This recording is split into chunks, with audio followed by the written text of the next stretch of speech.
পাগলু কাকু আজকে মারলে না কেন? টি-20তে চাইলে তোমরা কেউ মারতে পারবে না। টি-20তে আমাদের ধারে কাছেও আসতে পারবে না তোমরা, বুঝলে? টি-20তে যা ভারতের স্কোয়াড আছে তারা একা একটা দানব। একজন যদি দাঁড়িয়ে থাকে তাহলে একাই মেরে দেবে।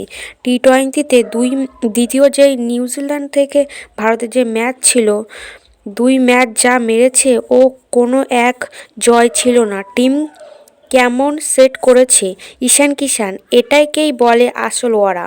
নিউজিল্যান্ডের ক্যাপ্টেন ইন্ডিয়া টিমকে নিয়ে বলছে, তা হলো মানতে হবে আমাদের টিম ইন্ডিয়া টিমের মধ্যে পাওয়ার আছে। আসলে কালকে শেষে নিউজিল্যান্ডের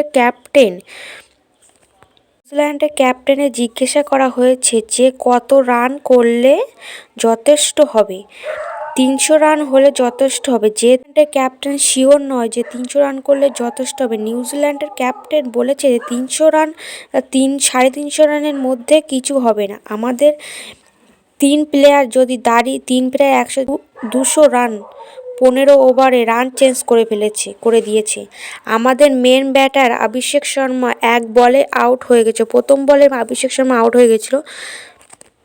সঞ্জু মাঠে টিকতে পারেনি। 3জন যদি 200 রান চেঞ্জ করে দিতে পারে তাহলে আমাদের টিম ইন্ডিয়া এদের সামনে 350 রান কোনো ব্যাপার না। ও তোমাদের কি মতামত অবশ্যই কমেন্টে জানিয়ে যাবে। আর নতুন আরও খেলার আপডেট পেতে আমার ইউটিউব চ্যানেল সাবস্ক্রাইব করো, লাইক করো। অসংখ্য ধন্যবাদ সবাইকে ভিডিওটা দেখার জন্য।